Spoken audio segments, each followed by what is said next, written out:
이 시간 잠시 내려놓고 하나님의 주신 그 사명대로 나아가겠다 결단하는 은혜가 넘치는 예배가 되게 하여 주시옵소서. 우리의 구주이신 예수님의 이름으로 기도드립니다. 아멘. 오늘 말씀은 열왕기하 18장 3절부터 8절의 말씀입니다. 열왕기하 18장 3절부터 8절까지의 말씀입니다.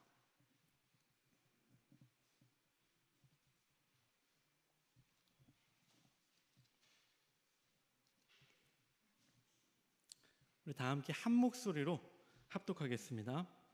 히스기야가 그의 조상 다윗의 모든 행위와 같이 여호와께서 보시기에 정직하게 행하여 그가 여러 산당들을 제거하며 주상을 깨뜨리며 아세라 목상을 찍으며 모세가 만들었던 놋뱀을 이스라엘 자손이 이때까지 향하여 분향함으로 그것을 부수고 누사단이라 일컬었더라.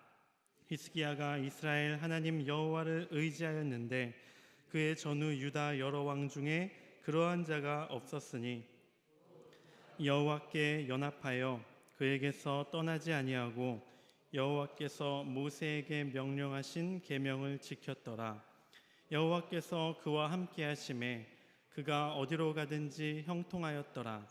저가 아수르 왕을 배반하고 섬기지 아니하였고 그가 블레셋 사람들을 쳐서 가사와 그 사방에 이르고 망대에서부터 견고한 성까지 이르렀더라. 아멘. 오늘도 주님을 사모하는 마음으로 나오신 우리 사랑하는 모든 성도님들을 환영합니다. 코리안 스탠다드라고 들어보셨죠? 공업품에 KS 마크가 이렇게 찍혀 있는 것을 아마 보셨을 겁니다. 다양한 공업 제품들을 회사마다 자기들이 원하는 대로 만들면 그 회사 제품밖에 사용할 수가 없잖아요. 그래서 이용하기에 가장 좋은 품질, 좋은 규격을 나라에서 딱 정해줘서 우리는 사실 이 기준 때문에 사실 편리함을 많이 느끼고 있습니다. 덕분에 어느 전구를 사든 어느 수도를 사든 어느 콘센트를 사든 그 사이즈별로만 맞으면 기준에 다 맞는 것을 볼 수가 있습니다. 기준이 있으면 여러 가지로 편합니다. 그것을 그냥 따르면 되거든요. 굳이 KS 마크를 이야기할 필요도 없습니다. 믹스 커피를 보면 커피, 프림, 설탕이 종이컵 하나에 아주 알맞게 맛있는 맛을 낼 수 있는 기준으로 만들어졌고요. 라면 먹을 때도 면을 넣고 스프 하나만 딱 넣으면 짭짤하게 맛이 잘 맞습니다. 가장 맛있는 기준을 이미 그들이 만들어 놓은 거죠. 사람도 기준이 있기 마련입니다. 목사 중에 목사하면 누구입니까? 저 뒤에 계시다고요? 네. 여기서 제가 계속해서 담임 목사님 이야기를 하면 저 교회는 부목사가 신천지 아니냐 이런 오해들을 어디선가 할지 몰라서 담임 목사님 얘기를 제가 조금 줄이도록 하고 대신 다른 분들 이야기를 잠깐 드리려고 합니다. 우리 은재교회 전도사님들이 세 분이 계시는데 이 전도사님들이 또 전도사 중에 전도사이십니다. 일단 실력하면 말할 것도 없는 게 컴퓨터를 가지고 각각 작업들을 얼마나 잘하시는지 한 분은 포토샵, 한 분은 일러스트 디자인, 한 분은 영상 만들고 편집하는 것을 너무 잘하십니다. 여기 이런 현수막이나 우리가 매번 보는 그런 영상들이 다 전도사님들의 작품입니다. 그뿐 아니라 또 실력은 둘째치고 외모들도 너무 뛰어나서 우리 세 분의 전도사님을 흠모하던 많은 사람들이 아직까지 울고 있다는 그런 이야기들도 있습니다. 다른 교회에 한 명 있으면 많이 있다라고 할 만한 분이 저희 교회, 은재교회에 세 분이나 계시다는 것을 알고 계십니까? 그걸 보면 알 수 있는 게 두 가지가 있는데 첫 번째는 은재교회는 정말 하나님께서 사랑을 넘치도록 부어주신다는 거고요. 두 번째로 알 수 있는 건 누군지는 모르지만 그 세 분의 전도사님을 모신 그분이 전 누군지 모르겠어요. 은재교회 담임 목사님이시지 않을까 생각하는데 그분의 안목이 탁월하다는 것을 또한 알 수가 있습니다. 목사님 이야기를 안 한다고 해놓고 본능적으로 제가 하고 말았습니다. 이스라엘에 수많은 왕이 있는데 그 왕들 가운데 칭찬받은 왕들은 사실 그렇게 많지 않습니다. 그 중에서 다윗은 하나님이 세우신 수많은 왕들 가운데 하나님의 가장 큰 칭찬이 되며 또 이후 수많은 왕들의 본보기이자 기준이 된 왕이라고 할 수 있습니다. 크리스찬의 기준, 코리안 스탠다드가 KS 마크가 있다면 크리스찬 스탠다드, CS가 있다면 아마 다윗이 아닐까 생각을 해보며 우리 다윗의 생애를 앞으로 몇 주 동안 수요일마다 함께 살펴보며 우리가 말씀을 나눠보도록 하겠습니다. 오늘 우리가 읽은 열왕기하 18장에는 히스기야 왕이 나옵니다. 그런데 이 히스기야 왕은 북이스라엘 남유다를 다 합쳐서 수많은 그 역사 가운데 왕들 중에서 칭찬받은, 다윗처럼 칭찬받은 몇 안 되는 왕이라고 할 수 있습니다. 그를 3절은 이렇게 표현하는 것을 볼 수가 있습니다. 히스기야가 그의 조상 다윗의 모든 행위와 같이 여호와께서 보시기에 정직하게 행하였다. 이 말은 무엇입니까? 하나님 앞에서 온전한 신앙을 히스기야도 가졌고 다윗도 가졌다라는 겁니다. 모르긴 몰라도 역대 왕들 가운데 어떤 왕을 내가 롤모델로 삼을 것인가 히스기야도 고민하지 않았을까요? 그랬다면 아마 그 왕은 분명히 다윗일 거라고 생각을 합니다. 히스기야에게 있었던 그 신앙, 다윗에게서 전수된 그 히스기야와 다윗의 신앙을 우리가 함께 살펴보며 그 기준, 크리스찬의 기준은 곧 우리의 기준이기도 하니까 히스기야가 다윗을 닮았던 것처럼 우리도 그 다윗의 신앙을 함께 닮아가기를 원합니다. 첫 번째로 다윗 왕의 신앙은 어떤 신앙이라고 할 수 있느냐? 하나님만 의지하는 신앙이라고 할 수 있습니다. 우리 좌우에 고백해 보겠습니다. 하나님만 의지하는 신앙입니다. 하나님만 의지하는 신앙입니다. 하나님만 의지한다. 사실 이것만큼 어려운 게 많지 않습니다. 하나님을 의지하는 것은 쉽습니다. 어려움 가운데 우리가 자연스럽게 하나님을 찾고 하나님께 기도하게 되죠. 우리 모두는 하나님을 의지하는 사람들입니다. 그런데 그 을이라는 글자를 만으로만 바꿔버리면 너무 어려워집니다. 하나님께 기도하고 하나님께 간구하기는 쉬운데 다른 모든 것들을 제하여 버리고 하나님만 의지하는 것은 정말 어렵습니다. 혹시 나한테 어떤 문제가 생겼는데 나의 지식과 나의 능력과 내 주변에 있는 사람의 도움은 전혀 의지하지 아니하고 하나님만 의지해 본 적 있으십니까? 만약에 그런 일이 가능하다면 우리에게 어떤 일이 일어날까요? 우리가 정말 다른 모든 것은 의지하지 않고 하나님만 의지하게 될 때 우리에게는 아마 놀라운 일이 일어날 겁니다.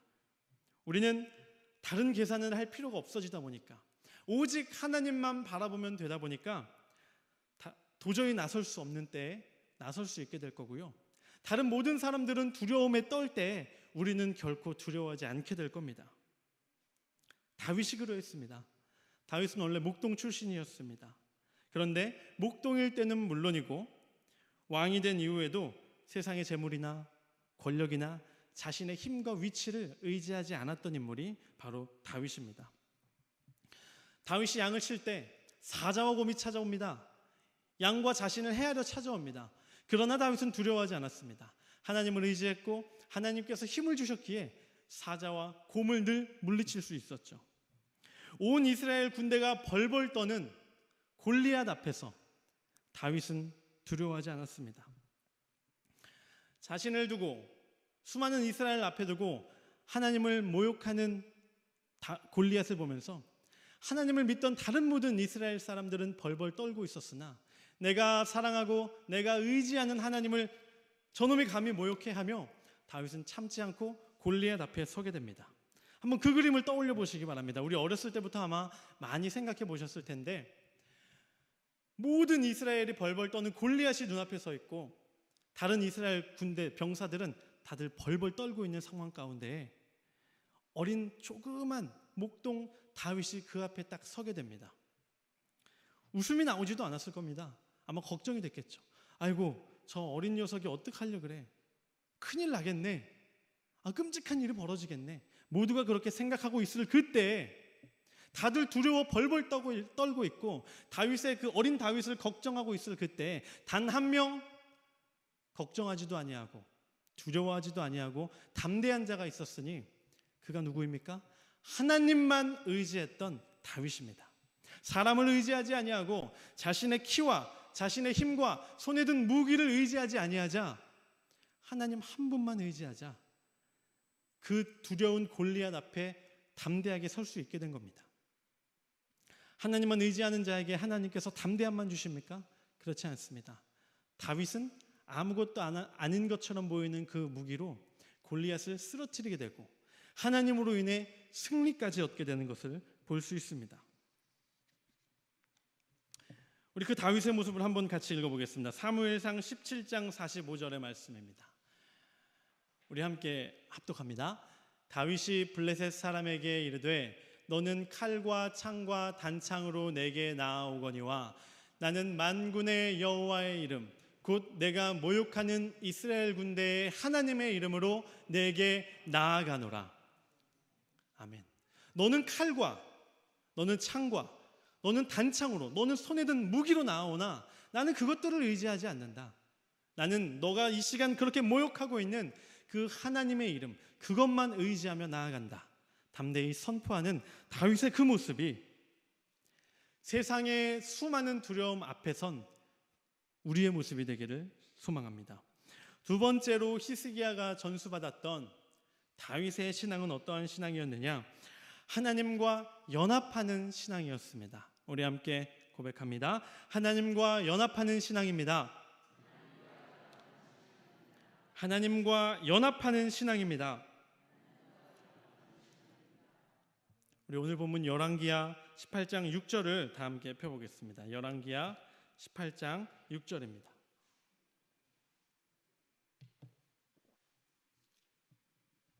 함께 합독하겠습니다. 곧 그가 여호와께 연합하여 그에게서 떠나지 아니하고 여호와께서 모세에게 명령하신 계명을 지켰더라. 아멘. 연합한다라는 말이 무엇입니까? 서로 멀찌감치 몸과 마음이 떨어져 있는 게 아니라 몸도 마음도 마치 한 몸처럼 꼭 붙어 있는 것을 연합한다라고 합니다. 사람으로 생각해 본다면 긴밀히 서로 연합한 것을 서로 사랑하는 관계로 쉽게 생각해 볼 수 있지 않을까 합니다. 사람 사이에 누군가를 온전히 사랑한다, 사람 사이에 온전히 연합한다라는 것이 첫 번째로는 무엇을 의미합니까? 먼저는 다른 사람을 바라보지 않는 것을 의미합니다. 마찬가지로 하나님과의 깊은 교제에 있어서 히스기야의 하나님과 연합하는 신앙은 다른 신을 바라보지 않는 신앙이었습니다. 다른 우상을 섬기지 않는 것입니다. 다윗의 신앙을 본받았던 히스기야는 이스라엘 백성들이 하나님이 아닌 것들을 섬기는 것을 가만히 두고 볼 수 없었습니다. 하나님과 온전히 연합하기 위해선 하나님만 바라봐야 하는데 그 사이에 다른 우상들이 끼어 있는 것을 가만 놔둘 수 없어서 산당을 제거하고 주상을 깨뜨리고 아세라 목상을 찍으며 백성들이 여지껏 아직까지도 섬기고 있었던 모세 때부터의 그 놋뱀까지도 다 없애버리는 것을 볼 수 있습니다. 하나님이 지금 당장 내 눈에 보이지 아니하면 백성들은 당장 눈에 보이는, 당장 의지할 수 있는 것들을 찾기 마련입니다. 내 불안해지는 이 마음을 둘 어딘가, 무언가가 필요한 것이죠. 사람도 그렇습니다. 보통 이제 청춘 남녀가 열심히 사랑을 하다가 가장 많이 헤어지는 케이스가 언제입니까? 남자가 어디 갔을 때 많이 헤어지죠? 군대 갔을 때 참 많이 헤어집니다. 군대에 막 떠나보낼 때는 여자친구가 눈물 콧물을 다 흘리는데 막상 군대 가고 한 달, 두 달 있다 보면 내 마음이 외롭다 보니까 눈에 보이지 않는 남자친구가 서운하기도 하고 해서 전문 용어로 고무신을 거꾸로 신는 케이스들이 참 많았습니다. 이쯤 되면 누군가의 이야기를 또 안 할 수가 없는데 제가 군대를 2년 갔는데 다른 남자를 섬기지 않고 저만을 이렇게 잘 섬겨준 여인이 저 위에 앉아 있습니다. 그 사랑하는 헌신적인 사랑을 보면 알 수 있습니다. 하나님 한 분만을 온전히 섬긴다는 것을 알 수가 있죠. 우리 사이에 수많은 우상들이 하나님과 우리 사이에 서려고 할 겁니다. 그게 정확히 무엇인지 모르겠습니다. 누군가에겐 재물일 수도 있고요, 누군가에게는 사람일 수도 있겠죠. 그러나 그런 것들에 현혹되지 아니하고 하나님 한 분만을 섬기는 우리 성도님들이 되시기를 바랍니다. 하나님과의 깊은 교제에 있어서 두 번째는, 첫 번째가 우상을 섬기지 않는 것이라면 두 번째는 순종입니다. 사람 사이의 사랑도 마찬가지죠. 다른 사람을 바라보지 않는다고 내가 이 사람을 온전히 사랑하는 겁니까? 아닙니다. 이 사람에게 내가 또한 최선을 다해야 합니다. 6절, 오늘 우리가 읽은 6절 하반을 보면 히스기야는 우상을 깨뜨려 버리는 것에 만족하지 않았습니다. 그는 이렇게 6절 후반에 전하는데, 히스기야가 여호와께서 모세에게 명령하신 계명을 지켰더라. 하나님께서 주신 그 계명을 지켰다, 하나님의 말씀에 순종하였다라는 것을 알 수가 있습니다.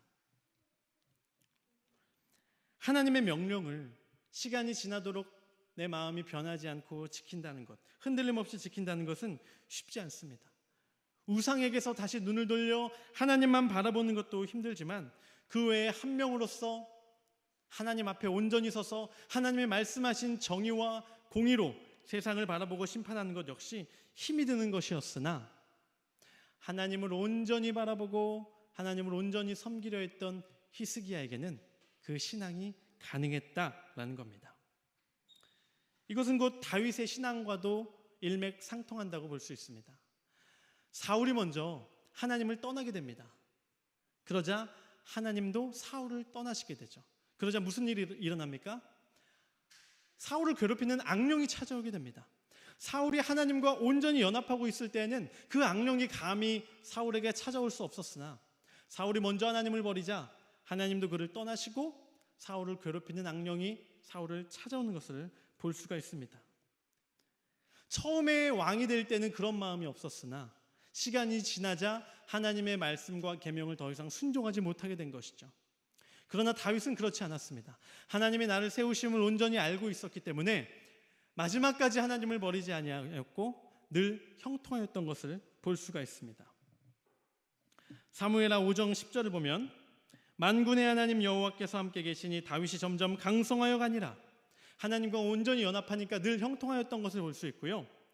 그러나 그때에도 자만하지 않는 다윗의 모습을 말씀은 계속해서 12절에 전합니다. 다윗이 여호와께서 자기를 세우사 이스라엘 왕으로 삼으신 것과 그의 백성 이스라엘을 위하여 그 나라를 높이신 것을 알았더라. 하나님께서 나를 세우시고 이스라엘 백성을 하나님께서 높이신 것을 알고 있었다. 내가 높인 게 아니라, 내가 이 자리에 선 게 아니라 하나님께서 나를 세우신 것을 다윗은 잊지 않고 있었습니다. 온전히 하나님만 바라보고 하나님의 계명을 끝까지 순종하였던 다윗에게 하나님이 함께하지 않으실 이유가 없었다라는 것입니다. 마지막으로 우리가 살펴볼 그 히스기야에게 전수된 귀한 다윗의 신앙은 무엇이냐? 바로 돌이켜 회개하는 신앙입니다. 우리 좌우에 고백합니다. 돌이켜 회개하는 신앙입니다. 마지막으로 한 번 더 고백합니다. 돌이켜 회개하는 신앙입니다. 우리가 사람이 아무리 하나님만 바라보려 하고 하나님만 의지하려 할지라도, 하나님과만 연합하려 할지라도 우리의 연약한 몸과 마음과 생각, 결국 그것을 둘러싸고 있는 것은 사람의 생각과 사람의 육체입니다.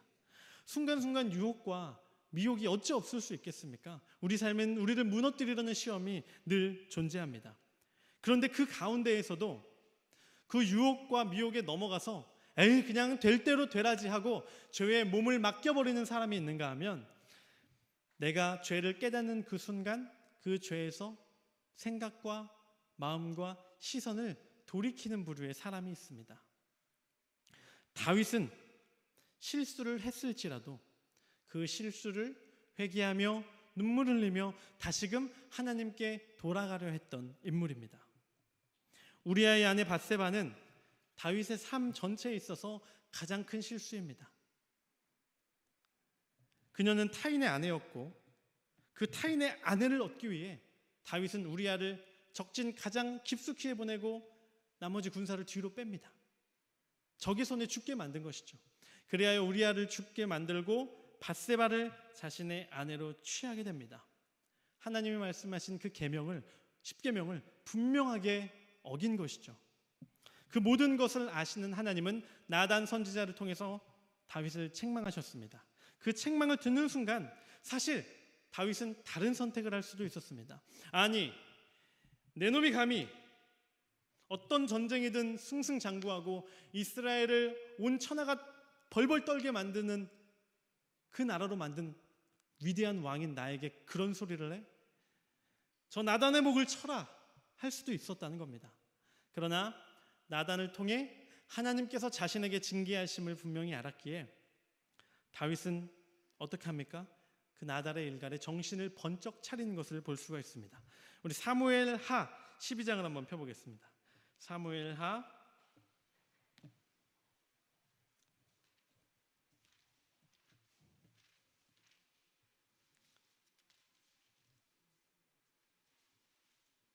12장 13절입니다. 사무엘하 12장 13절을 우리 한 목소리로 합독합니다. 나단에게 이르되 내가 여호와께 죄를 범하였노라 하매 나단이 다윗에게 말하되 죽지 아니하려니와. 아멘. 빠른 뉘우침과 회개로 다윗은 하나님으로부터 용서를 받는 것을 볼 수 있습니다. 그러나 순간이라도 하나님을 업신여긴 그 죄는 분명히 하나님이 주신 십계명을 알고 있음에도 어긴 다윗에게 하나님은 그 죄를 그냥 없애시지 않고 그의 가장 소중한 여인 밧세바와의 그 아이를 데려가시는 것을 볼 수가 있습니다. 어쩌면 이 크리스찬의 기준이 되는 다윗에게 있어서 이 회개의 덕목이야말로 믿는 이인 우리에게는 한 줄기 위로와 희망이 아닐까 생각을 해봅니다. 하나님만을 섬긴다, 나는 하나님만을 바라본다라고 말하는 이들이 그 가운데 어떤 이가 작은 실수 하나 없겠습니까? 실수는 누구나 있습니다. 그런데 이 기준이 될 만한 인물 다윗에게 있어서 다윗이 어떠한 실수 하나 없이 하나님만을 섬기고 하나님께로 돌아간 인물이다. 그렇기 때문에 이 다윗은 크리스찬의 기준이 될 수 있다라고 한다면 우리는 죄를 범하는 그 순간 구원의 희망을 버려야 할지도 모릅니다. 그러나 우리는 예수님께로, 하나님께로 가는 그 긴 여정 가운데 때로 흔들리고 때로는 넘어질지라도 여전히 우리에게 희망이 존재하는 이유는 우리가 잘못할지라도 그것을 하나님 앞에 온전히 내려놓고 진실한 마음으로 회개하면 하나님은 들으시고 용서하여 주시기 때문입니다. 하나님만 의지하는 신앙, 하나님과만 연합하는 신앙을 다윗을 통해 배우는 것처럼 우리가 또한 분명히 깨달아야 하는 것은 우리가 죄를 범할 때마다 그 죄에 몸을 맡기고 모든 것을 체념하는 것이 아니라 다시금 죄 가운데에서도 우리가 회개하기를 원하시는 하나님을 바라보고 하나님을 찾아야 한다는 것입니다. 하나님은 우리의 보여지는 실수를 미워하시는 분이 아닙니다. 실수를 저지르고 실수인 줄 모르거나 실수인 것을 깨달았을지라도 회개하지 않는 사람을 미워하십니다. 말씀을 준비하며 이런 생각을 해봤습니다. 다윗도 어떻게 보면 하나님이 창조하신 한 명의 사람 아닙니까? 성경이 전하지만 분명히 그 역시 한 명의 사람입니다. 그러나 이 한 명의 사람이 지금까지 수천 년 동안 수많은 크리스찬에게 있어서 기준이 될 수 있었다면 어쩌면 우리 은재교회 가운데 누군가도 그 이후에 누군가에게는, 새로운 사람들에게는 크리스찬의 기준이 될 수 있지 않을까. 오늘 이 자리에 있는 그 누군가, 우리 성도님들 가운데 그 누군가가 새로운 믿는 이의 기준이 되는 그날까지 예수님의 뒤를 묵묵히 그러나 성실히 최선을 다해 따르시는 성도님들이 되시기를 바랍니다. 내가 주인 삼은 함께 찬양하시고 오늘 말씀을 기억하며 함께 기도하겠습니다.